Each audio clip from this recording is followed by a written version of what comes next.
back to another episode of Liminal Frames. I'm your host, Nathan, joined by my friend and co-host Darren King, ExoAcademian. Darren, it's always great to see you. Hope you're doing well. How's it going? It's going well, my friend. I was going to say, yeah, you can start saying my last name now. That's fine. So you read my mind there.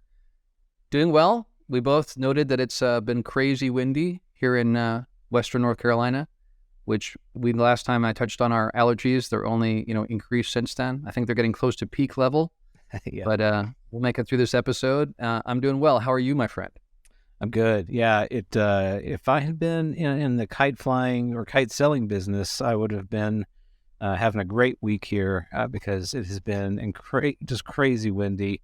If I were Mary Poppins, I could have opened the umbrella and landed on the other continent. So it's been a little bit wild, a little freaky even, almost with the wind being as intense as it has been. We've lost power a few times, so kind of crazy, but always great to be here chatting with you. And in fact, I think this is episode 30, which is, just crazy. We were just talking a second ago about how we met in the fall of 2021, hit it off, and started the show in early 2022. Man, a lot has changed in that time. Wow. And more is coming. More is coming. And more is coming, indeed. I would say that without getting into details, I'd say that the windiness and almost like a storm brewing. There are things coming down the pipe that I think our civilization's going to have to reckon with. So yeah, it's like the weather portends something that is coming down the pipe indeed.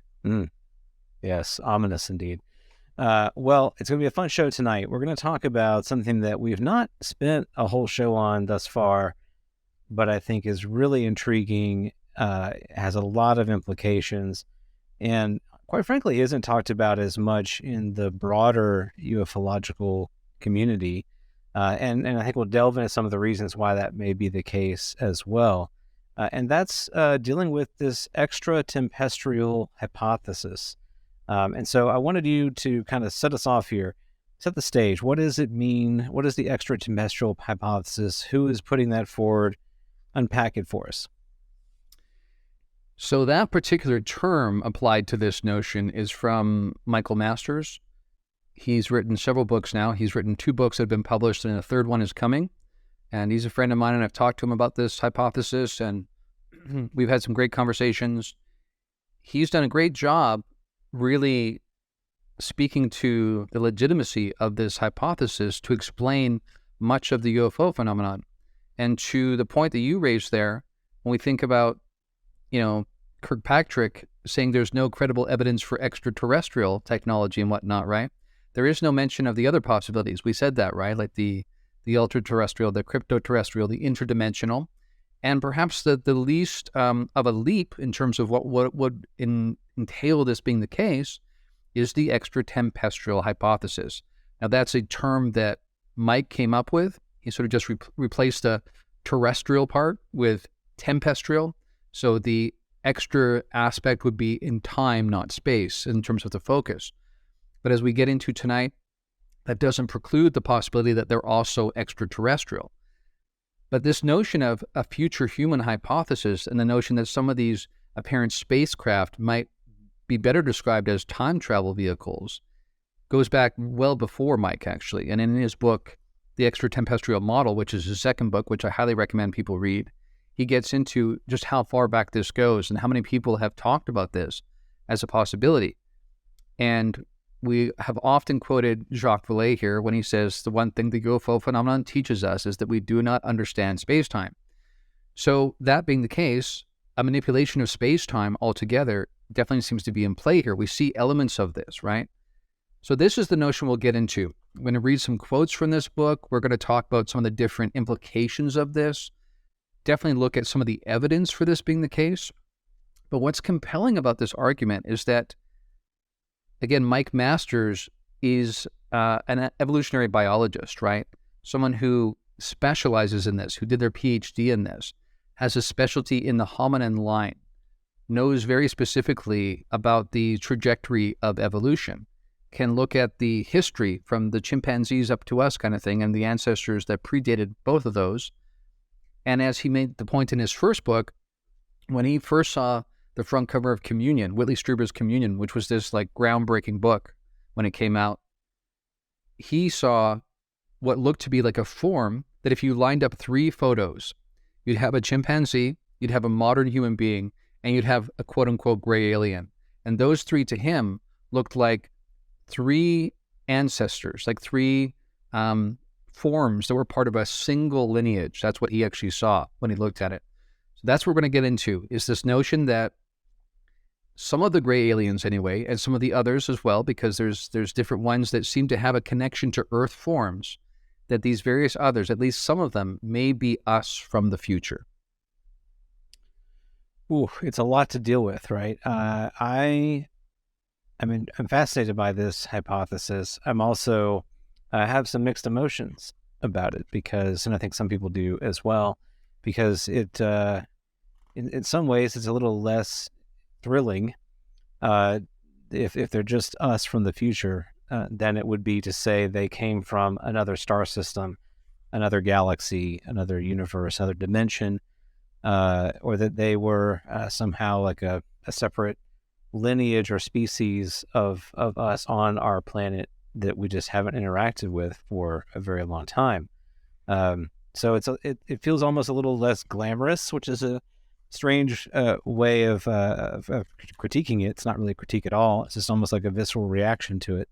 And the other thing that comes to my mind when I think about this one is just the what went wrong. You know, are they or did anything go wrong here? So we've heard folks like Ross Coulthart, who have mentioned that there might be 2 factions here kind of competing over the trajectory that we are currently on, some in favor of our trajectory and helping us continue to move forward, and some that aren't in favor of humanity, the human experiment right now, kind of wanting to shut it down, but elements of both that might be from the future. And so that's quite ominous, right? It's like, well, where did we go wrong? Although as I'm saying that out loud, I'm chuckling because you just look out the window and there's a lot of things, a lot of areas where we're going wrong right now. And so maybe it's causing some sense of self-reflection, where we are as a society, as a people, that if we somehow make it past these many calamitous issues that are swirling around our culture right now and develop this type of technology, what kinds of opportunities does that open up for us to either right some of the wrong turns that we may have made in the past, or even just more mundane things like travel back in time to do, history experiments or observe the dinosaurs or whatever it may be, something more mundane. There's just a lot of different possibilities here, and we haven't even yet touched on the interactions that these visitors are having or reported to have having with, current day humans and the nature of those interactions, abductions, etc. Indeed, it really is a mind-bending notion, but when you really wrap your head around it, it has a lot of compelling elements to it because, and we'll get into those tonight, we'll get into why this might be the most parsimonious argument in the sense of involves the fewest number of leaps to get there. And I just want to remind people of what that means. So parsimony simply means that when conducting a scientific experiment, you always choose the most simple explanation available, right? And this is related to Occam's razor, which is a principle of theory construction or evaluation according to which, among other things being equal, explanations that posit fewer entities or fewer kinds of entities are to be preferred to explanations that posit more. So this is very interesting here because this is one of the most compelling elements of his argument, is that we know we exist. Nathan and Darren are having this conversation because we exist, presumably. So we know that. And according to modern physics, there's not really any reason to believe that time travel is not possible, theoretically. And that being the case, when you look at even how much we've leapfrogged ourselves in terms of technological development in this century, or the last 100 years or so, then it seems almost a guarantee that we will at some point develop time travel. And based on our history, how many times have we developed a technology and said, you know what, I think we should just leave this one alone? I'm pretty sure we're batting 0 on that. So In other words, once we can, we will. And we're going to talk a bit tonight about really the mind-bending implications of this, because once time travel becomes a possibility, then of course history becomes potentially riddled with rewrites, right? And that this can happen ongoingly. And the people in a current stream of the present wouldn't necessarily have any kind of sense of this, other than sometimes people talk about having this strange effect where they could have sworn something was different when they were younger than the historical record seems to suggest now, right? That's something we get into as well. But when you think about what I just said about parsimony and Occam's razor, and you think about the scientific preference for looking at the most simple explanation rather than positing more elaborate ones, how does this line up for you compared to, say, the interdimensional or the extraterrestrial hypothesis? I mean, it's comforting in a way, because it does. I appreciate the simplicity. As you said, because we already exist, this isn't a much further leap than that. And to posit that there are interdimensionals and visitors from other star systems, et cetera, it just continues to sort of add layers into the onion that may not be necessary.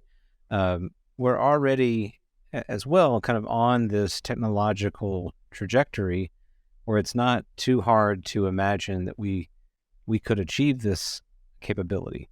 As you said, our physics has already noted that there's not necessarily a hard obstacle to achieving it. And so given enough time, right, which is also interesting here, given enough time and effort and energy, et cetera, like we will crack that. And then once we do crack it, it's at that point where the possibilities become like a huge unfolding of different things that they come into the equation, into the conversation. Not only changing the past, visiting the past, but changing the future, maybe perhaps multiple futures, multiple lineages that have a similar kind of human or hominid component, all because of small things that may have taken place in our history that our future selves happen to have accomplished. I know we're going to get into some of that too. So it opens up the possibility space quite a bit while also constraining it. And I don't know, there's some elegance to that. Right. And there's other elements we can bring in, and we will do this as we go through this tonight. But I just want to remind people that some of the most common players in the UFO phenomenon have shapes, forms that bear a striking resemblance with forms that already exist on the Earth, right? One of the most common ones, or the most striking ones, is the 9-foot tall mantids, right? That look a lot like a giant praying mantis. Why would an alien being look almost exactly like a giant version of an insect on planet Earth? Just think through the what would have to be in play for that to be the case. It's very, very difficult to make the argument, assuming evolution is mostly true, that there's some element of truth behind the theory of evolution by natural selection. If that is somehow really indicative of reality, how would you end up with a form on a different planet with completely different environmental conditions and pressures that would produce a form that's almost identical, other than being much larger? It's difficult to really reckon with. Even the reptilians, which I think some people have the hardest time believing in, are mostly humanoid shapes mixed with kind of lizards, right? And both of those also exist on the Earth. And of course, we can't look past the number of the fully human-looking beings. We have ones that are kind of like seem like a bit of an extrapolation, like the Nordics, but you have other ones that look like the same person you could be crossing or passing in the street. So again, you must ask the question, why? Why are these the forms? If these really are primarily extraterrestrial entities, why do they have these striking resemblances to typologies that already exist on the planet right now? I want to quote from this book here, and then we can riff on this. So this is again from Michael Masters' The Extra-Tempestral Model. Quote, "An important component of this concept centered on how long-term biological and cultural trends in human evolution, if they persist into the future, may ultimately result in us becoming them. This is noteworthy considering how often these beings are described as human or with unique derived traits characteristic of the hominin lineage. It is also improbable that extraterrestrial aliens elsewhere in the universe would evolve to be bipedal and generally look and act so much like us. Furthermore, most UFOs seen in association with these beings have a form consistent with what we would expect to see in a craft capable of manipulating space-time, which suggests these are the very devices that allow our future progeny to venture backward across the landscape of time. I want to jump into one other quote here, and then we're going to riff on this. Quote, although we can't know how ensuing forces will impact our physiology and culture, examining dominant trends throughout the hominin past may provide some insight into our future form. For instance, among the most overt and enduring changes were an increase in size and roundness of our upper skull, and a concomitant reduction and retraction of our mid and lower facial anatomy. These craniofacial changes arose in association with our ancestors becoming habitually bipedal, which initially occurred 6 to 8 million years ago. These most marked changes to our craniofacial architecture persisted and accelerated through the entirety of hominin evolution, regardless of where we lived on this planet or what our environmental conditions were like at any given time. Considering the enduring nature of these and other past trends, what is observed in the appearance and behavior of the visitors, while alien to what we are now, is entirely consistent with what has occurred throughout the human past and what may be the human future. Unquote. Good stuff right there. One of the issues I have with wrapping my mind around it is, and I've asked Michael Masters about this as well, so I had a chat with him about it. But my understanding of evolutionary pressure is that that when things are advantageous to the propagation of the species, they are passed down through the gene pool, and they can be mutations or they can just be adaptations that help that organism survive. And so I understand the evolutionary pressures that maybe led to the modern Homo sapiens sapien. But what I am having a harder time understanding is, now that we live in the world we live in today, where the evolutionary pressures are a little bit different, it's not as if, look, I'm wearing correctional lenses right now. I can operate in the world because I've got eyewear that helps me see clearly. If I didn't have this eyewear, maybe I wouldn't navigate the world so well. Maybe I, wouldn't find a mate. Maybe I wouldn't have children. That's an extreme example, but I think it's not hard to see that as an example for where I'm going here. And that is, how do we get from modern human to sort of gray alien-looking human without those kinds of pressures to push us in that direction, unless perhaps we ourselves are taking an active role and hand in that evolutionary development. So perhaps at some point we gain a greater mastery, and it's not hard to imagine this, a greater mastery over our own physiology. And of course we might say, well, it would be better for us to have smaller bodies, less of a caloric need there. Maybe it's better for us to have enhanced, greater intelligence. So, let's engineer ourselves to be more like what we so commonly associate with as these gray alien beings, as just an example. So I don't know if he touches on that in the book or what thoughts you might have on it, but that's one that jumps out at me right away. Yeah, good points. And I think one of the most compelling aspects of his argument, and there's a couple, there's several actually, but one is that, just to make this really clear and based on what I just read there, he's saying that already, when you just take the trends that he's already observed have been part of the hominin line, and you extend those into the future, those trends alone that already exist would produce something more like a gray alien, right? So he's saying some of that is already in play. Now, to the point you made about having corrective lenses and how we do different things to bioengineer ourselves, right? We won't be that far into the future before people will at least have the option of sort of custom coding their children, right? Selecting certain genes deliberately rather than being kind of a random process. And as we begin to do that, we are effectively changing the way evolution works, right? So in the past, when certain traits were not advantageous, that part of the ancestry would die out. They just wouldn't, like you said, you wouldn't have kids, you wouldn't have that opportunity.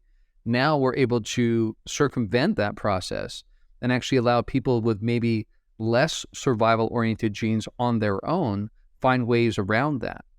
But one of Michael Masters' points in the book is that the long-term effect of that is that we actually are producing progeny who are less capable of passing on their genes through the process of evolution alone. So in some ways, we are weakening the force of evolutionary pressures kind of thing, because we're messing with the dynamism of the process, right?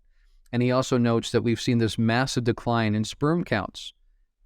Massive when you think about how recently, like in the last few decades, just a really precipitous decline, which makes you wonder, what's that about? Is it about some environmental factor, that something we're consuming from the environment now that our ancestors weren't? But you take those things, and those points he's making are that these are things that are already a trend he's already seeing.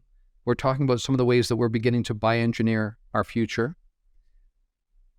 And then you think about the kind of things that we talk about in this discourse about this particular topic around the possibility of a cataclysm, for instance, right?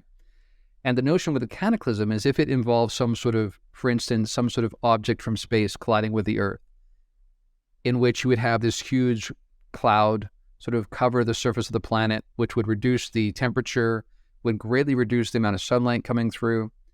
And so you would end up, perhaps, you could argue, either just because of the reduced sunlight or because the conditions on the surface were so detrimental that you were forced underground, that you could end up evolving a form even more like a gray alien, where you have much larger eyes that are basically able to draw in as much light as possible in a low light environment, right? And you think about different things about their aspect, the sort of gray skin, again, when you don't have direct contact with the sun or much reduced contact with the sun, and you're perhaps living underground or you're living under a consistent cloud cover, then you might end up with that kind of pale kind of skin. You've also got the sense that we talked about before we went on the air tonight about what we see with the onset of AI and robots, is that we could conceivably be pretty quickly in a situation where no manual labor would necessarily be necessary, right, for our species. And if that's the case, we would use our musculature a lot less than we have historically, which when you look at a gray alien, again, you see a being that doesn't have the kind of defined musculature that we do. But that, again, when you look at the trends even technologically, it's not a huge stretch to imagine that we might end up there. Yeah, that definitely makes more sense. And,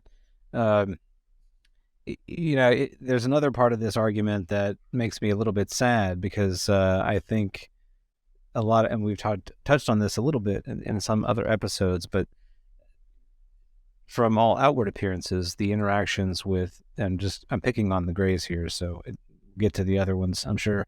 But with the interactions with the grays seem to be very kind of stoic, not characterized in the way that we would think of normal modern human interaction, with a lot of hand gestures or even using jokes or verbal communication. There doesn't seem to be an appearance of culture necessarily, at least in how we are used to understanding culture. Art, the inside of the craft often are described as essentially like smooth and colorless and just sort of empty spaces. So there's a part of me, the modern day human part of me, that says, well, that seems kind of like a bland future to be in, and perhaps they themselves feel the same, or they've kind of evolved to a point where they no longer find those things pertinent, or also there's the possibility that all those things that we find enjoyable, they may take place in their own mental space rather than their exterior spaces. It's not hard to imagine that if you could somehow marry our technology with our neural activity and the trajectory that we're presently on, that everything that's happening inside your brain could be way more exciting than what is happening in the world around you. That's a great point, and I think that speaks to some of what I've discussed before in terms of Eastern understandings of spirituality and whatnot. Zen design and aesthetic tends to be quite minimalistic, and I tend to prefer that. But Yeah, you're right. When we think about how like the rich colors and flavors and smells, if you step into India, right, and you just see like this eruption of bright, vivid colors and the smells of the rich food and whatnot, how that is a stark contrast, like you say, to the supposed alien craft that often look like, rounded kind of corners, usually white, very monotone kind of features. We do not see a rich display of color and whatnot. You do not see paintings on the wall generally. You don't hear about these things, right? But let me just first hit a bit more on, because we want to get into later, this doesn't necessarily preclude the other possibilities of the other hypotheses and may in some ways, in a roundabout way, actually enable those other hypotheses to also be true as a consequence of this. But let's first really key in on some of the specifics about what make this particular argument very compelling. And again, let's focus on the form, because I think it's easy for us to miss this because we're used to this form. But when you actually think about how unlikely and how rare this kind of form is, I think it hits home the point. So quoting from the book again here, quote, "As mentioned above, it is improbable that extraterrestrial aliens would evolve to look or act like us. The odds are very low that another two-legged, upright walking hominin with 2 eyes, a nose, a mouth, 5 digits on each hand and foot, and an enlarged brain and neurocranium would evolve again in a separate solar system. It is even less likely when considering the specific environmental and biocultural factors that culminated in our complex condition, making our species unique among the plethora of other organisms on the planet. Taking into consideration countless consistent reports provided by sound-minded individuals who assert that they have seen or interacted with these beings, both they and us seemingly share numerous derived characteristics unique to the hominin lineage. Among the most recognizable of these is our bipedal form of locomotion, or upright walking, which is the trait that defines our hominin lineage. It is important to note that bipedalism is incredibly rare among all animals here on Earth, and it is undoubtedly even rarer on Earth-like exoplanets elsewhere in the universe, considering most are far more massive by comparison. In fact, according to data obtained by the Exoplanet Catalog of the Planetary Habituality Laboratory at the University of Puerto Rico at Arecibo, only 46 of the 2,123 confirmed exoplanets, that's 2.27%, have a mass less than or equivalent to that of Earth. Additionally, despite living on a relatively small planet with gravity of only 9.8 m to the s squared, bipedalism is extremely uncommon here, to the extent that we are the only mammal that does it full time. Let that sink in. Our bipedal form of locomotion is also to blame for such discomforts as neck and back pain, knee problems, complicated births, hemorrhoids, hernias, fainting, and fractured hips, among others. The myriad effects that gravity alone has on shaping the physical and behavioral characteristics of an organism suggest that even if intelligent extraterrestrial beings do exist, we may be the only advanced bipedal beings in the galactic neighborhood. Reports of close encounters also indicate that we and the visitors share traits like bilateral symmetry, relative hairlessness, dexterous hands, sexual reproduction, the lack of a tail, which is also rare on Earth, a large and globular brain, big eyes, a small mouth, and nose. These shared derived traits are unlikely to arise in alien creatures that underwent a separate evolutionary trajectory on a different planet elsewhere in the universe. Other scientists are also skeptical about the universality of intelligent life on other planets, or that extraterrestrial beings would evolve to look anything like us. According to legendary cosmologist Carl Sagan, I'm going to do my best Carl Sagan voice here, the sure lesion of evolution is that organisms elsewhere must have separate evolutionary pathways, that their chemistry and biology and very likely their social organism will be or social organization will be profoundly dissimilar to anything on Earth, amongst those billions and billions of stars. Unquote. Nice. Yeah, so that's pretty compelling. I'm having a hard time, countering those points of argumentation there. We have talked about, another possibility that there is this sort of cosmic seeding program that maybe that the human or hominid, imprint or template, whichever way you think about it, exists throughout the universe. And this is sort of along the lines of panspermia as well, that we were seeded by our cosmic brethren, of which we share the same hereditary tree. And perhaps intelligent life forms of a similar intelligence to humans requires a lot of the same physiology that we happen to have, and that explains the similarity there. Both possibilities are very interesting. If you go all in on the extra-tempestral model, though, I think it becomes it's a lot to grapple with, because we haven't spent a lot of time in the community, I think, unpacking the implications of it.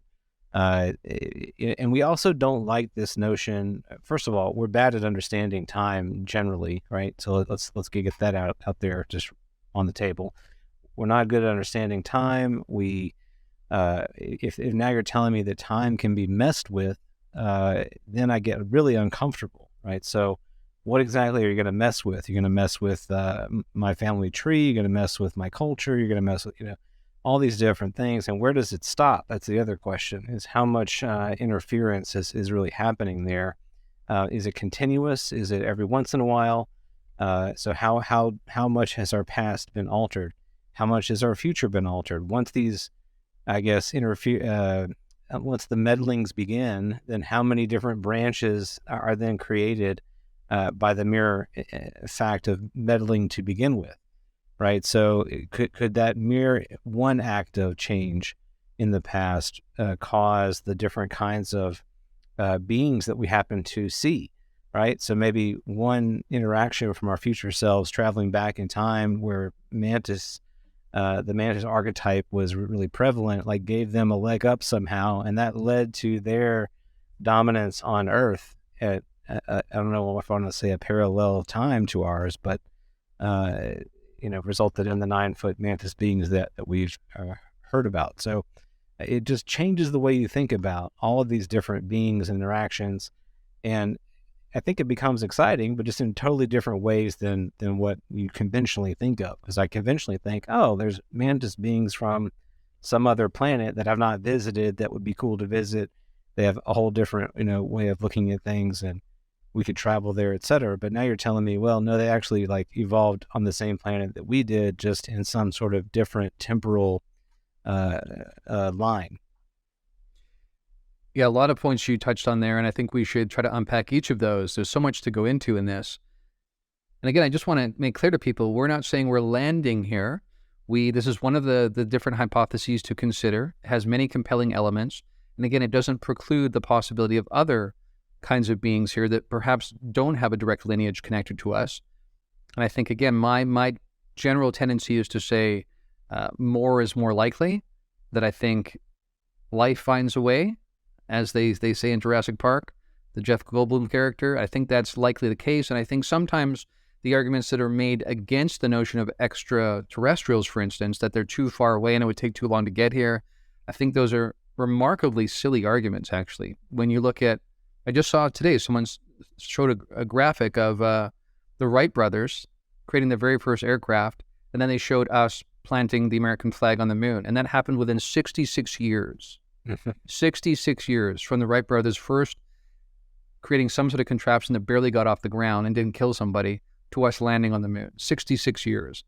We're talking here about beings and civilizations that might be millions or hundreds of millions of years more advanced. No doubt they will find ways to interact with space-time differently than we do. And as we've pointed out on this show before, there's all sorts of evidence suggesting that space-time is not what we think it is, that as a construct, it's derivative of some deeper structure. So we'll get into that too. There's a lot to get into here. Mm-hmm. Another argument that some people make, or that some people wrestle with this particular topic, is the notion of free will and time travel, right? Because they ask themselves, based on current physics, probably the most common notion is this notion of the block universe. And with a block universe, you have this sense that all space and time already exists in some form. And it's only our unique experience of going through life in what feels like a linear path that's just unique to our experience, right? And unique to our senses and the way we've evolved all that kind of stuff. But ultimately, space and time is a finished matter, and that's the block universe. So according to that model, you actually can't change the past. You could visit it, but you couldn't change it because it's already sort of fully formed. And so some people wrestle with that, though, because when they hear that, they go, so you're saying that tomorrow I might think that I'm making a decision to go to here rather than here, but really it's already all done and I actually have no free will? I think what I would encourage people to realize there is that our experience is valid and it's all we know. And from our perspective, because this really comes down to having different perspectives, from our perspective, we do have free will because we don't see the finished result. So we still are making decisions. It's just that in some sense, there's also this finished result, which is the sum total of all those decisions, right? So try not to think about it in terms of time, because when you do that, that's when it feels like you get robbed of the sense of free will. But that's really a categorical mistake in terms of how we're thinking about it. But go ahead, yeah. Well, the one thing that I like to think about there is that there's a kind of pleasure of the experience of time that we have that we may in fact volunteer to experience, and we've touched on this a little bit on other episodes, but and I don't want to go too much on a tangent there, but it's possible that some versions of ourselves do experience reality in that block way, in the terms of that they can kind of turn the block in their hand and see, any point in time and what is happening any point in time. And that might be, quite frankly, not very exciting. There is almost a thrill to being embodied and incarnate in a body that has that perception of time and of the future being uncertain. That they're real stakes. That the decisions that we make, they're meaningful. They're not just, we're not just like robots going about our way. There's a weight behind the decisions we make. And I think there's some value to that in the development of who we are as individuals. Anyway, that came to mind as you talked about that concept. No, I think it's a great point. And again, I often bring in the Eastern spirituality perspective to this, sort of the Buddhist and Hindu kind of way of thinking about these matters. And we think again about our friend Bernardo Kastrup and his notion of analytic idealism and this notion that consciousness is primary and everything else like space-time and whatnot is just derivative of that. You could think about it along the lines of what you just said about the importance of feeling like we have skin in the game, is that we're like characters in a play. Now, you might have Shakespeare who knows fully what happens in the fullness of the play, but for King Lear, the character, the stakes are real because as his experience as a character, he really has to make decisions that have consequences, right? And we actually resonate with the play because we are able to feel those consequences and the real skin in the game that he has, and we can employ our humanness in thinking about what it would be like to be in that position. And because we have so much common experience as humans, we can say, I can relate to that because I know how that would feel.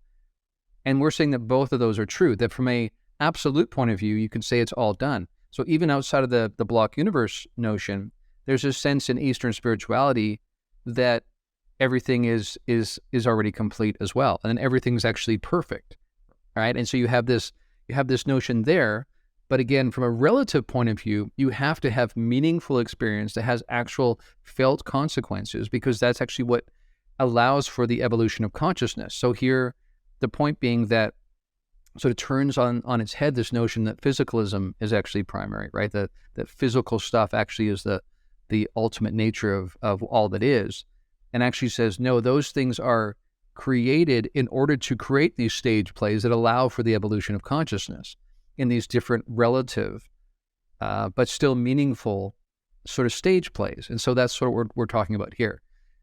So there's a lot to wrap around, but I would just encourage people not to abandon this just because they don't like the feel of not having any kind of free will. I think that's really is the wrong way of looking at it. From our perspective, we do have free will and we do have skin in the game.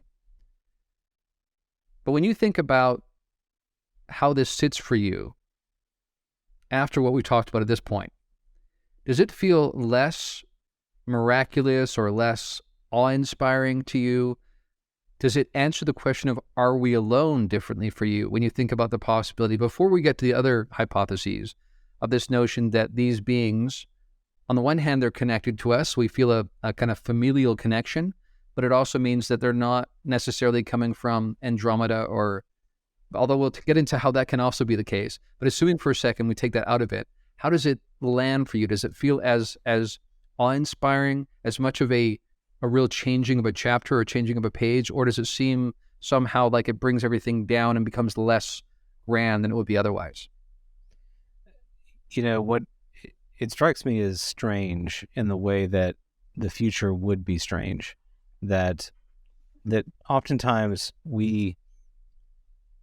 our notions of the future are sort of easily extractable from where we are at the moment. Like, they're not far away. They're pretty tangential to what reality looks like for us in the present experience.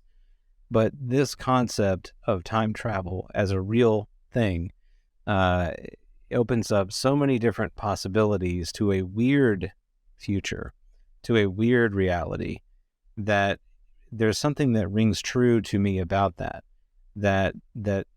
in the same way that if I were to look back in our own history and go, okay, if I were alive in the 1st century and I were to step into the 21st century and just look around and interact with the humans of that day, it would be weird beyond my ability to even comprehend it. It would be a very strange and discombobulating, have to use that once in the Liminal Frames episode, experience. And I think that's the same feeling that I'm having when I entertain this notion that a reality in which time travel exists and everything that entails, is fantastically wild and weird and strange and amazing, and opens up so many different possibility spaces that it becomes incredibly exciting. At the same time, I feel like there's a sense of, I don't know if it's responsibility, like who's in charge of the time travel machines, who gets to decide who's traveling where and when and what they're doing. Are there more than one factions at work there?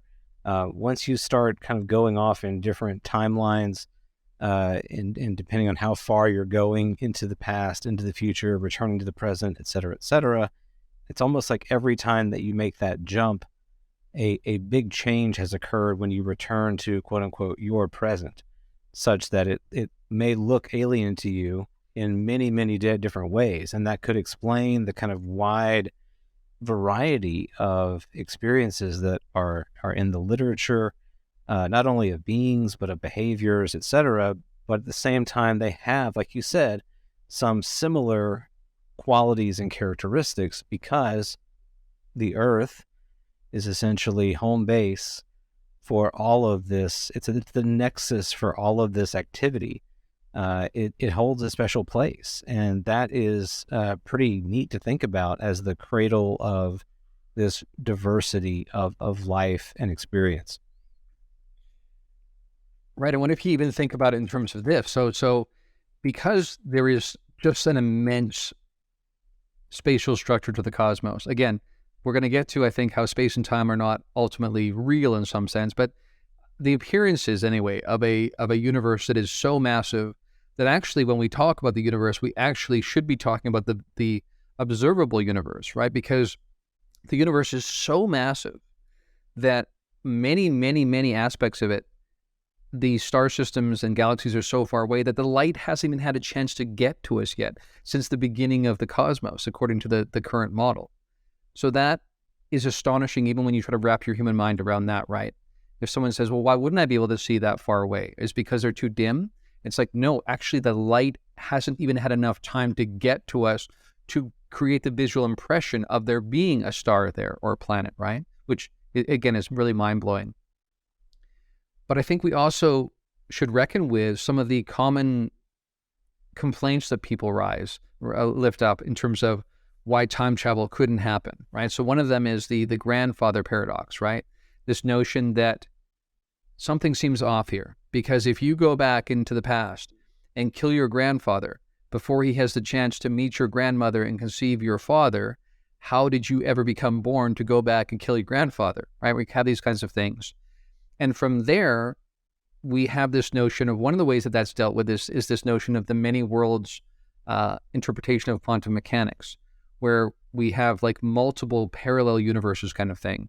And so according to this, whenever these different decisions points are come to, that a universe kind of splits off from the previous one. So when you go back and change time, then what you basically do is you split off and create a new timeline, is the way it goes. And there's actually no issue with that, no contradiction, because you did exist in that timeline. So then from then on, in that new timeline, you exist, even though you are the product of another timeline that came in and changed this one course. And just to be clear on what the many worlds interpretation of quantum mechanics is, I want to read that. The many worlds interpretation of quantum mechanics holds that there are many worlds which exist in parallel at the same space and time as our own. The existence of other worlds makes it possible to remove randomness and action at a distance from quantum theory and thus from all physics. So again, we talked about this before we went on the air tonight. Number one point we want to make is that there's zero empirical evidence for these multiple universes. This is a notion that was thought up to explain some of the strangeness we see with quantum theory. And when we look at our universe seemingly so custom crafted for life to evolve, that seems to, some people would suggest, hint at some sort of source or creator that set up the conditions in just such a way that it would be conducive to life eventually forming and eventually advanced life evolving like us. So one of the ways this is dealt with in the many worlds interpretation of quantum mechanics is that, no, we just happen to be, of course, in the universe, which is the one example of one where that did become possible, but there's myriad other kinds of universes parallel to this one where the physics is all slightly different and that we would never have arisen, nor would any life, right? Because one of the things that's talked about is that if even there was a little bit higher concentration of oxygen in our atmosphere, the planet would burn up, right? But you would never have fires going out. Little things that seem so custom crafted. So this notion of the many worlds interpretation was a way of getting around that. But again, the key there is that really it arose as a way to deal with some of the strangeness that was being empirically observed with quantum mechanics, and we have zero empirical evidence that these many worlds actually exist. So what do you think about that when you try to wrestle with that and time travel? Well, I've never really liked the many worlds explanation. I like it from a romantic notion in the sense that it's kind of cool to think about every time you or I are faced with a decision, there's a version of you or I somewhere that made the other decision and is living a different life path from that juncture.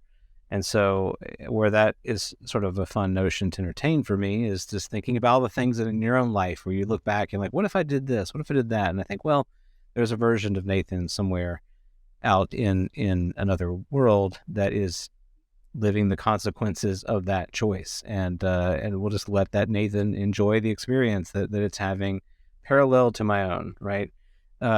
So from a romantic sense, I think it's kind of an exciting way to look at things, but I never really found that it made a lot of sense to me just from a kind of an explanatory power or explanatory model of how things work. But going from there, I guess I naturally kind of think about the interdimensional aspect, how does that sort of fit in with our we've talked about before, this notion of an interdimensional hypothesis that, and the many others as well, of beings being from all kinds of different places other than just our temporal frame. Exactly. That's something, again, Bernardo Kastrup will point out. He really likes to hit on this fact that there's zero empirical evidence for the many worlds interpretation of quantum mechanics.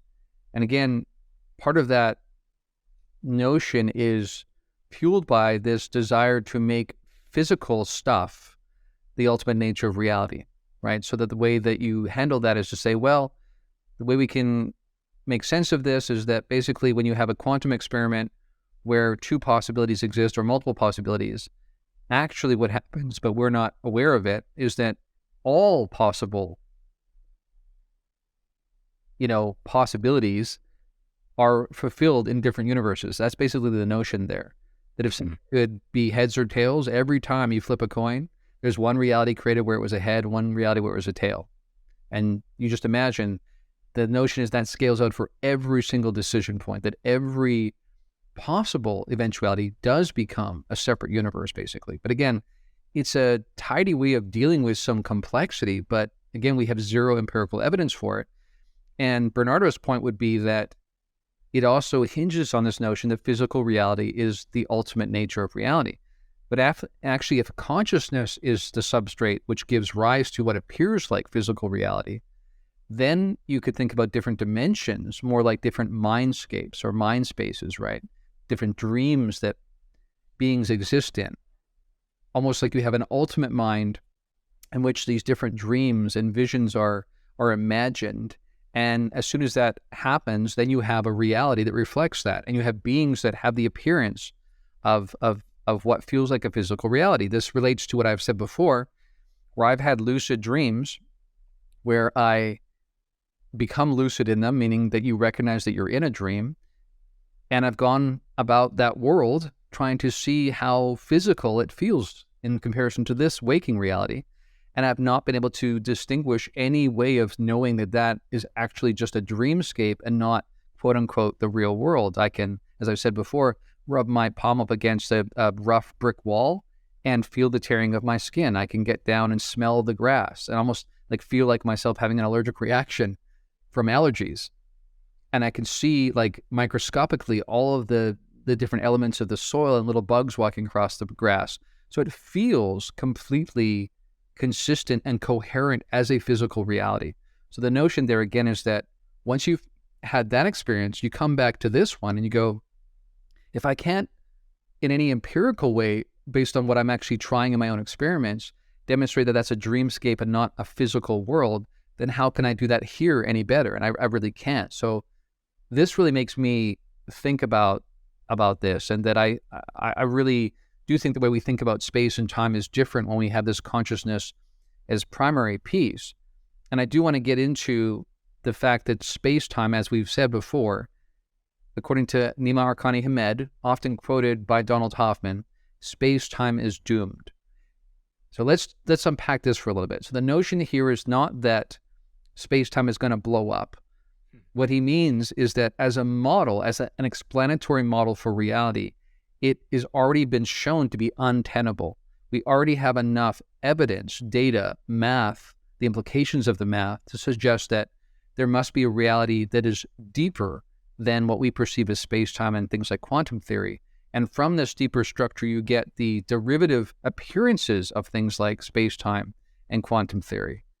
So what we're saying here, and I think this is really key, is that we have to remember that space-time, if it's not foundational, if it's actually derivative of some deeper structure, then these beings might be aware of the deeper structure. There's a lot of evidence that they actually are. They often do say to experiencers, abductees, contactees, that space-time is not really real, that time is not really real, that our experience of living is largely a myth, an evolutionary derived myth, according to Donald Hoffman. And often people are taken by these beings into a realm that seems to be outside of space-time altogether. Now, of course, that's hard for us to reconcile or reckon with because most of us have not had that experience. Although I think even in psychedelic journeys, you can often have those kinds of experiences. In near-death experiences, you have those kind of experiences. In out-of-body experiences, you have those kind of experiences. So we also have people have parapsychological kind of effects like telepathy and precognition, which again seem to be happening outside the bounds of space-time as we understand it. But the notion here is that think about a multifaceted dimensionality being translated into a lower dimensional construct. So we may see, and some people have even suggested that when we see some of these objects in the sky, they seem to be changing shape. It may be not because they're actually changing shape, but that's the way it appears to us in a three-dimensional construct, plus one for time, when you have a higher dimensional object being translated into a lower dimensional frame. I know this is getting super complex, but I've raised this to point out that they may be actually operating with those different and higher number of dimensions in play. And to us, the way it looks to us, the appearance is of beings moving through what we perceive as space and time. Mm. Where do I begin here? All right, so I love that. I love that. I love the complexity of it, but I'm curious, right? I'm curious about whether or not, for example, if we break this time travel, if we crack this problem, and are able to do that, to travel through time, are we at that point also kind of breaking through the veil? Are we breaking through the illusion of the reality that we think, that we just talked about isn't really real, but the illusion of space-time? So are we piercing that, construct in a way, and then in that breakthrough, we're then at that point interacting with aspects of reality that we have been up until that point completely blind to, right? So we're interacting with other entities that may exist outside of space-time that have already similarly cracked that kind of time travel modus operandi. They may have their own technology. They may have their own an advanced consciousness kind of technology that we don't have. Everything kind of becomes, I don't know, for whatever reason, I think of this like galactic nexus gathering place of all these different possibilities and ideas and an exchange of information. And once we can enter into that space and obtain any of those different notions, that we become present to those new realities, they become a part of us. They become a part of our human descendants, and they incorporate those realities into who they are.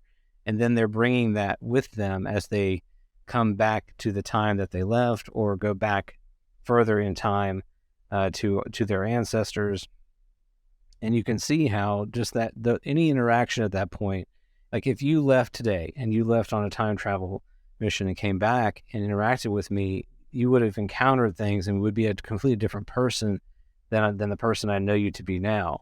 And if we enter into that equation, that you might interact with beings that exist outside of the space-time construct, or beings that exist in other worlds, et cetera, you might not even look like Darren anymore. You might be augmented in ways that would be, completely alien to me, and interact with me in ways that also are completely alien. You may have forgotten how to be, the human Darren that I know, and maybe somebody totally different. Obviously, I'm chasing a lot of rabbits here, but I'm trying to do that because I think it illustrates some of the possibilities that become present once you entertain the notion that this may in fact be real. That it does then help us look at some of the experiences that we've heard about and say, oh well, I mean, that this could explain those. This could, if we take out the sci-fi, right, which is such a big part of and colors and influences so much of how we think about ufology. If we take out the sci-fi elements and just instead think about it from the vantage point of the trajectory that we're on right now and what may happen once we crack this space-time construct entirely, then everything like starts to look a lot closer to home. And as you said at the beginning, just, the signs are there, right? So it's definitely hard to ignore. Like you said, there's so many rabbit holes to chase here. Let's grab a couple more. Let's think about the commonly described way that abductions and contact experience often happen. And let's think about them from the perspective of this extra-tempestral model. There's several things about the nature of the experiences themselves that lend well to this model. One of them being that they can communicate with us at all. There's one point in the book where he makes the point that certain insects, like vibrate at a certain frequency, and that's how they communicate with each other. And yet, not only do they communicate with us, but they can communicate with us in a way that sounds like English to us, or Mandarin if we're, from a different background. And on top of that, what's interesting, if you think about it, yes, they have telepathic capacities that make ours pale in comparison, but we still have enough of a telepathic root that we can actually understand them, and they can read our thoughts too, which again speaks to perhaps something that is innate to all of us, and they've just learned to augment that capacity, either through technology or through practice over centuries and centuries and millennia. They get to the point where that becomes their dominant way of communicating. And this also relates to, on the one hand, we hear about them seeming to be have a more narrow range of emotional expression, right? If you have learned to communicate telepathically, you don't need to have this wide range of facial expressions or tone of voice or body language even, because I can know exactly the fullness of what you're experiencing directly. Why would I need all these other kind of cumbersome ways of only ever giving a vague impression really of what's going on for Nathan? But if I can read right from Nathan's source code, so to speak, then I have a complete understanding. And you could see how then once that became into the fore, then you would slowly have this evolution away from the ability to use facial expression to the same degree and those kind of things. And you would have an atrophy kind of development around vocal cords and things like that, right? And we do see this thing when we think about it, right? They have much smaller mouths, almost like barely a slit for a mouth. It's almost like the evidence that we see in the evolutionary chain, where sometimes we see these in-between kind of creatures that seem to have a leftover version of some sort of feature that was useful in the past, but really they're on their way to a new form, and that one feature is not really helpful anymore. It just seems to be hanging around, not doing much of anything. You could argue that the mouth is something like that for a gray alien, that perhaps they still use it, but it's a much narrower range of uses than what we have when we have to use it to communicate vocally and to consume food. There's a lot of talk about them either consuming liquids to get their nutrition, which again, you wouldn't have to have teeth structure, right, to chew up things. And sometimes there's even notions in the literature that they can basically apply this kind of liquid or cream to their bodies and just like absorb it through their skin directly, which again, if you think about it, that's a possible evolutionary trend that we might eventually adopt as a way to sort of take in nutrition. So again, when you start thinking about these things, it makes a lot of sense. Of course, another huge one is the hybridization program. This is a really compelling data point because we know that we can't just go and say, hey, it'd be cool to like mix a frog and a chicken. You know, let's make them mate and see what we end up with. Now, you could argue that once you have an alien species that has reached a certain kind of technological development, that perhaps they could cause these mutations and mix together gene pools. That's possible.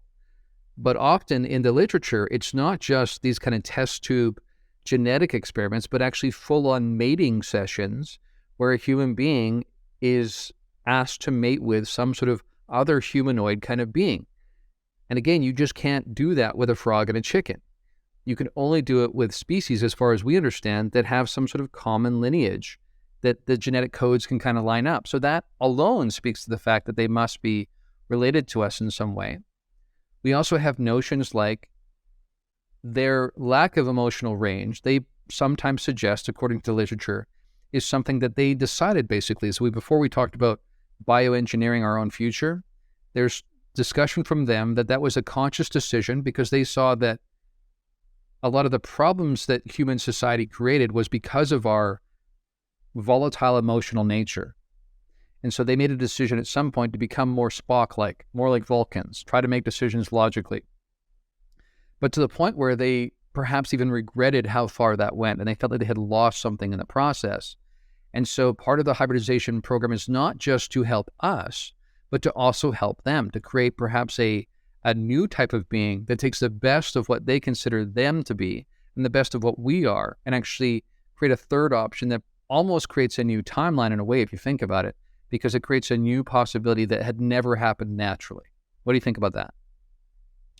Well, I am reminded of what Lou Elizondo said, not about mankind's, right? That it's a different way of revisiting that quote. I also think about the complexity of sharing this information with the public, right? So if you're if you're the government and you've stumbled upon this reality through various means, where do you begin, explaining this to people? And how many questions would follow, right? Well, you've seen the future. What does it look like? Well, it's complicated. Well, you've seen the past. What did you do to it? Well, I don't want to share that because it's, it's messy. You can see how this would be a lot more complex than just, some beings from, Kepler, whatever it is, landed here and they visited us. Like, that is way simpler. Like, we actually have procedures already that could basically handle, the immigration forms for that. But for dealing with time travel, I mean, wow, I don't think we're very well equipped for that conversation. And it could explain in many ways the layers and layers of secrecy that we have seen around this topic, just because you could only imagine as we became aware of this possibility and all the different beings that we were interacting with of our own lineage and others, that the picture becomes incredibly complex and difficult to translate to an audience in just like a simple presidential address, for example, or a proclamation. I mean, you can't. I mean, it arguably has taken us decades of analyzing this and thinking through it and et cetera to even come to the place we are now, where the secrets that themselves are spilling out. And hopefully that digestive process has been sufficient enough for us to get the nutrients, out of it and to be productive. So I don't know. It's a lot to wrestle with there, for sure. It is. And when you raised that point, I was thinking about what John Ramirez has said about this. In speaking about the Roswell event, he has made claims that, from his point of view, exactly fits with what you're saying, that if these were just beings that were recovered that seem to be, have flown here from Zeta Reticuli or Andromeda or whatever, it wouldn't be such a big deal, and perhaps the public could handle that. But according to his narrative, what was discovered was that these beings had some sort of genetic linkage with us. The DNA had some common factors to it. And it was decided that, to your point, that was a secret that was too dangerous to share with the public. Too dangerous in terms of it being too potentially destabilizing to our civilization, to have to reckon with this notion that there was this connection. Now, to something you mentioned earlier, I just really want to hit on this because I think it is important to point to people that there is another possibility here, and that is that, as you said, this ancient seeding program, this notion that perhaps an alien intelligence that predated all of the forms we've talked about, that maybe have long since moved on, actually seeded various planets in the Milky Way, say, with a common humanoid form, because for whatever reason that had been experimented with and found to be a really useful form. And so they had basically set up the precursors for the development of that kind of being on various planets. And that could explain how, for instance, the beings recovered at Roswell might not just be future time-traveling humans, but could also be an example of one of these other similar templated beings that actually arose on a different planet. So that's a possibility.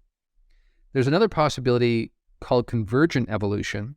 The notion there is that, from my understanding, what's suggested there is that at the higher upper chain of the food chain, the higher forms, there are fewer and fewer ideal, optimal kind of forms, and that perhaps the humanoid form is one of those. And according to that theory, therefore, you would eventually have, even if you had very different beginnings, at the top of the food chain, you would see this convergence towards the humanoid form.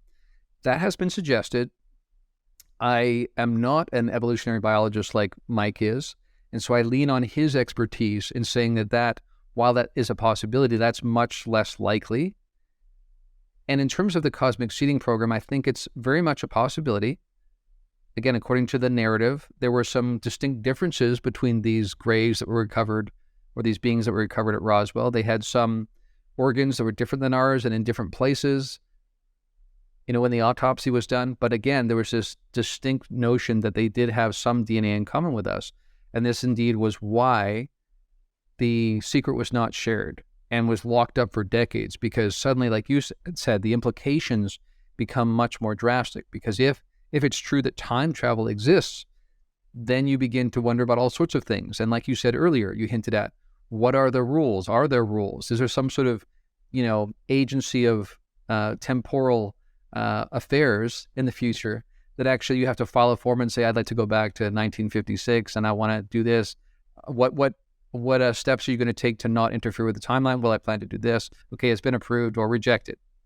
And to that point, this is one of the points that's put forward, is that why don't these aliens land on the White House lawn, right? Well, perhaps it's because they're actually not aliens in the original sense, but they actually are us from the future. And their clandestine activities speak to the fact that they don't want to give away, especially on a mass level, who they actually are and how they got here, meaning being time-traveling future humans, because that would significantly change the timeline and perhaps even impact their future. So perhaps their activities speak to the notion that they actually are following a set of rules that allow for interaction and even some tweaking without fundamentally changing the timeline in such consequential ways that it impacts their very existence in the future.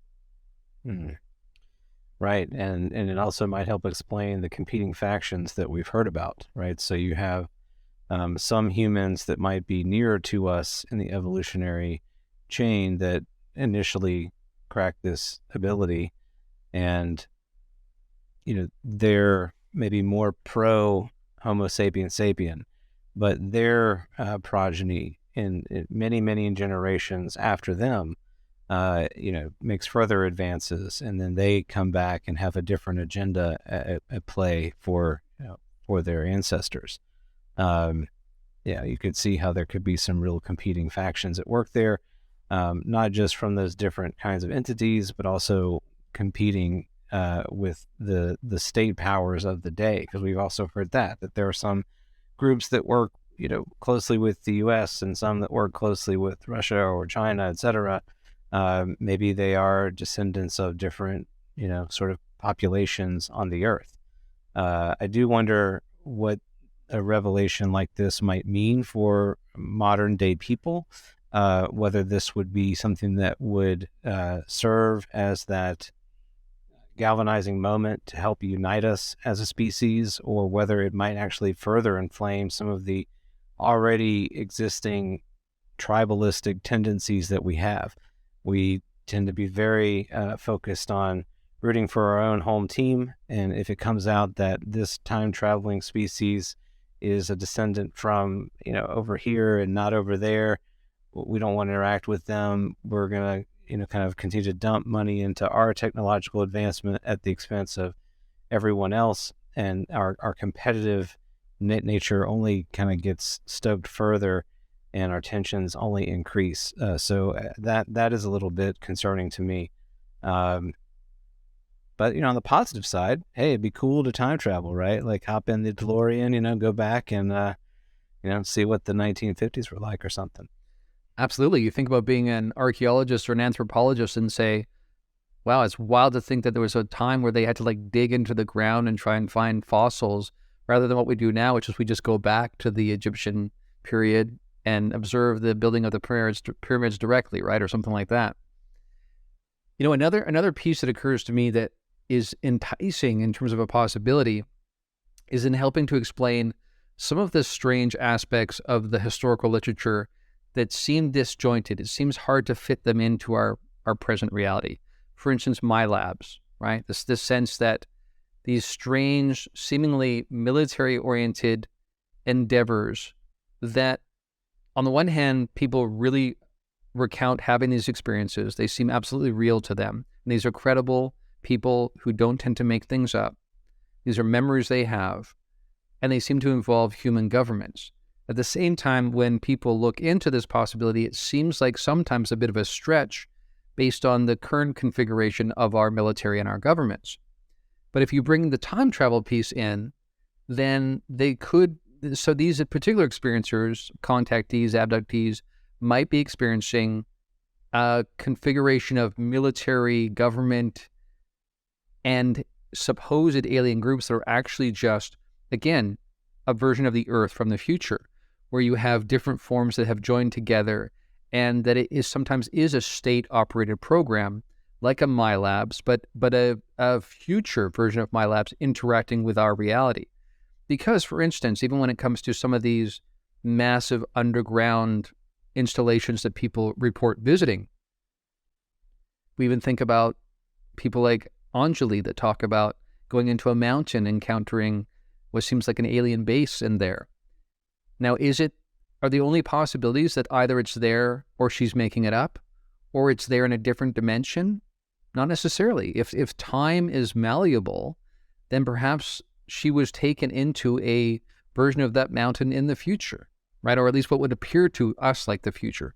So it opens up many, many possibilities that some of the really strange, disjointed elements of the UFO phenomenon literature could fit in once you add the time travel piece in there. And like you said, even the myriad types and forms we see may actually just be different versions of the human experiment over time, right? You could have the reptilians, the mantids, the greys, and the ones that look more human like us. Perhaps they're, like you say, they're closer in time than the ones that really look quite different. And again, based on our history, even now, we hear about us trying to solve certain medical issues by bringing in genes from other animals, right? This is happening already. This notion of changing our genome, technologically impacting it, crafting it in certain directions, this is something we're already just beginning to reckon with. And again, I want to remind people, Wright brothers to landing on the moon, 66 years. What is biological manipulation going to look like 100 years from now? That alone boggles the mind. So we're already seeing all of these elements in their early stages. So imagine what it would look like in the future. Maybe what we can do for the last part here is sort of riff on the other hypotheses and how they play with this. How well do they play with this? I think the first thing I want to say, again, for those who are saying, wow, Darren is saying that there are no aliens really, there's just humans across time that take different shapes. I'm not saying that. I'm saying that I still think the evidence suggests there are beings in the universe that have no connection to the human genome, but that there's particular kinds of encounters that involve a certain form like the Greys and whatnot, and involve hybridization programs and that kind of thing, and this notion of being concerned about nuclear weapons, right? We hear about this a lot, concerns about what we're doing to the planet. Of course, a benevolent extraterrestrial being or civilization may very well be interested in that, but it's much less of a leap to realize that a future human population that is experiencing the consequences of the decisions we're making in terms of our endeavors on the planet right now would have the most skin in the game.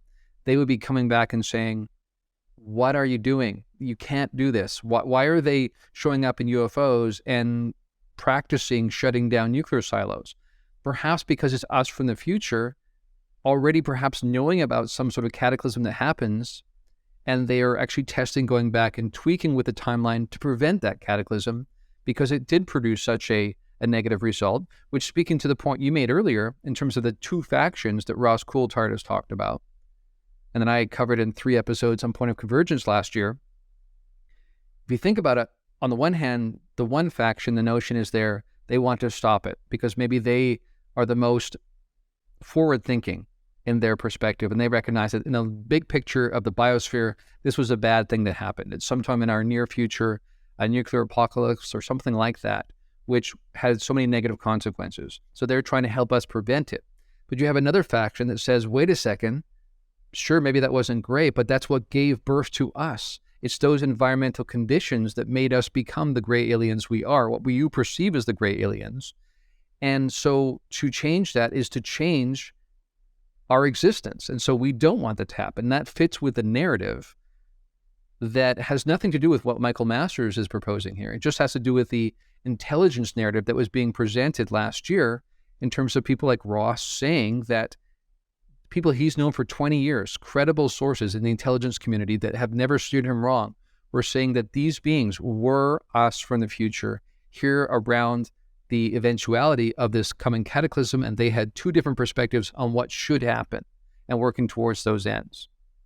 But all that said, when you think about how this particular hypothesis fits with or doesn't fit with the other possibilities, how does it land for you? Oh, well, just as you were talking about that and those competing factions, I'm reminded as well about the long narratives that we've heard about the Galactic Federation, right? So you could easily see a situation where there are quote unquote human factions kind of having a time war, basically, and then you have non-human, entities that already interact with each other across the cosmos that are essentially witnessing this and kind of trying to pump the brakes on it or trying to weigh the pros and cons of each effort, maybe jumping in occasionally to, tip the scale one way or the other.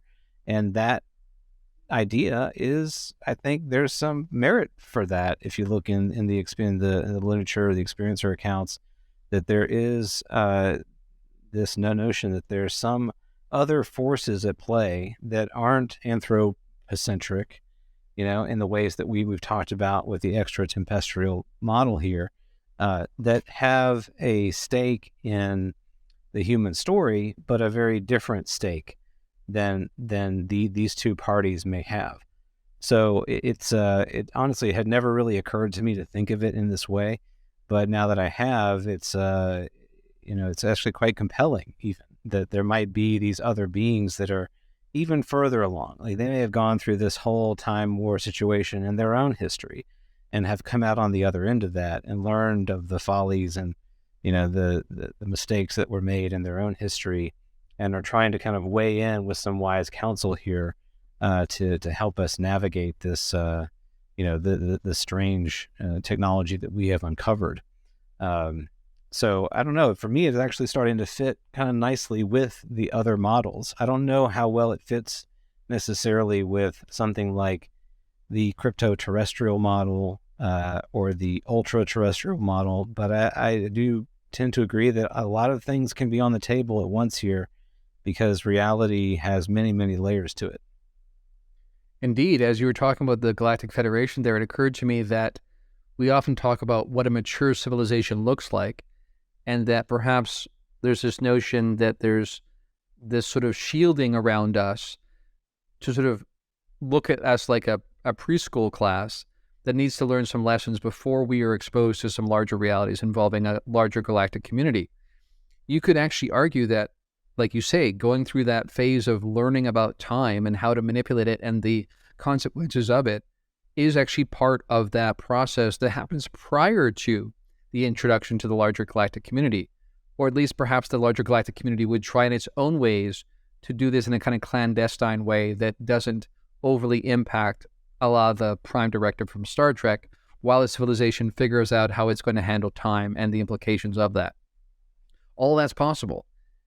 But in terms of the specifics here, one thing to point out, of course, is that you could have a future human that then goes and populates the cosmos, or at least the Milky Way, and does actually have perhaps even 1,000,000 years evolving as a different kind of being on a different planet, and then would come back to Earth and have a connection to the Earth, but also really being an extraterrestrial, right? It's almost a guarantee that in the future we will, if we're still around, and we're proposing here that we are around, hence while they're showing up, then certainly by then we will have developed technology to travel the cosmos. And certainly we'll have populated other planets by that point. And so if those beings are coming back, then in the most direct sense, they're extraterrestrial as much as they're extra-tempestral. So there's that piece. And that certainly seems to be likely, actually, I think. Why would we assume that well into the future, 300,000 years from now, we will have played with time travel, but not also space travel? That seems unlikely. It seems likely we would do both. So then you start realizing that these common notions, these common hypotheses begin to collapse a little bit because there's certain constants we assume when we set up these hypotheses, and some of them become just irrelevant or transcended by these new realities. Even an ultra-terrestrial that seemingly is here and not here sometimes, that might be because of the time component, right? So that could explain that. And a crypto-terrestrial, of course, is just a being that is here in our usual physical reality, but is really good at hiding. Perhaps they even have evolutionary traits that allow them to hide in various ways. So they could also exist right alongside these beings that are both time travelers and extraterrestrial in that sense. And again, because undoubtedly the understanding of reality will be so much more flushed out at that point, that what looks to us like an interdimensional may also be what we achieve once we understand the greater nuances of reality and begin perhaps to be able to navigate these extra dimensions that we're right now kind of blind to. And that when they take us outside of this supposed space-time construct, as many experiencers talk about, that is already evidence that they're doing that. In that sense, they are kind of becoming interdimensional or transdimensional. So all of these things are possibilities that grow out of this direct sense of this being us in the future, exploring these greater aspects of reality. Everything, everywhere, all at once. It is us.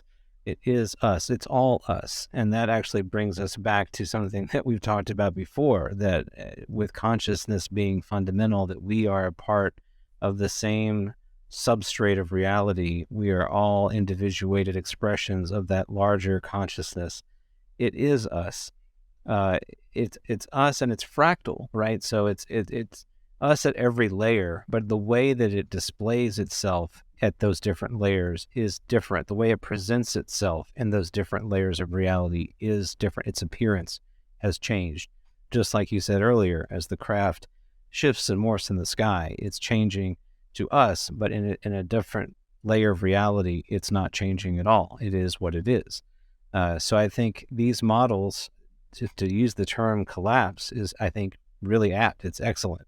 It is a collapsing. All of the models collapse down to a single model. It's just that looked at from different vantage points, different perspectives, different experiences of space and time, they take on different appearances. But in the end, they are all us. We are they. Absolutely. I'm glad you went there. And I think that's a great place to finish here, is that, to me, in a large way, it's inconsequential which of these ends up being true, because of what you just said, that ultimately we are all connected. We are all our extensions, fractal impressions of original source.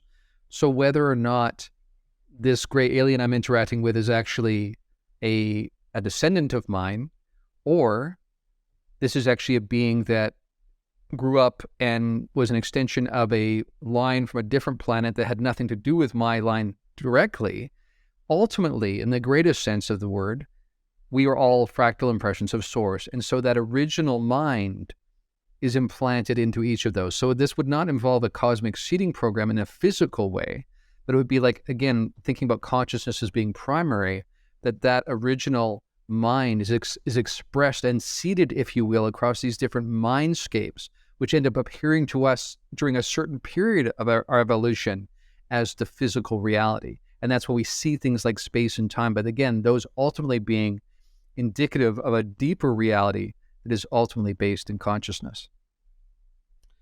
Well, I don't know about you, friend, but my mind has been blown to smithereens in this episode, maybe more so than any episode we've done so far, because it is, as we said earlier, it's a topic that's not given, I think, enough attention. It's not discussed enough and explored. And so, we've taken an hour and a half here to try to explore some of the contours, but really I would argue we need a lot more exploration of this notion and what it may mean for us. And I'm hoping maybe that this conversation will serve as a catalyst for a wider conversation in the community about this particular hypothesis and what it may mean. And I hope that folks that may have dismissed it before outright or said, that doesn't really make sense to me, maybe we've explored some things this evening that make it more attractive, more appealing, and help answer some of the questions that we have around the phenomena. Indeed, and I would quote Jeff Kripal here in saying that I would really encourage us and others to refuse to land, as they say. We have this innate desire to understand things as human beings, but we should learn from history. And if there's one aspect of history I think is so obvious when you look at it, it's that our current conventions are transcended by deeper conventions that blow up or at least greatly recontextualize previous notions. This is how science advances, right? I think we are undoubtedly, regardless of the ultimate nature of this phenomenon, we are at the precipice of a scientific revolution, because what this is telling us about reality doesn't fit with any of the current model. You can't stuff it in like you're trying to stuff a shirt inside a suitcase that's already packed solid. This will change our understanding. But what I want to encourage people to do is be comfortable with getting closer to the truth without ever having a full understanding of what that means, because that is a journey. And as they say, the journey matters more than the destination. We are growing, we are learning, we're seeing more. But if there's one thing we can learn from history, it's recognizing that the folly is to assume that we are close to having the entire picture. Be okay that we are not, and be excited about there's always more to come. And on that note, may the quality of our questions, shaped by our desire for understanding, enhance our journey of discovery, and may our travels broaden the sphere of our consciousness, reminding us that new discoveries beget new horizons. As always, adventure awaits. We'll see you next time on Liminal Frames.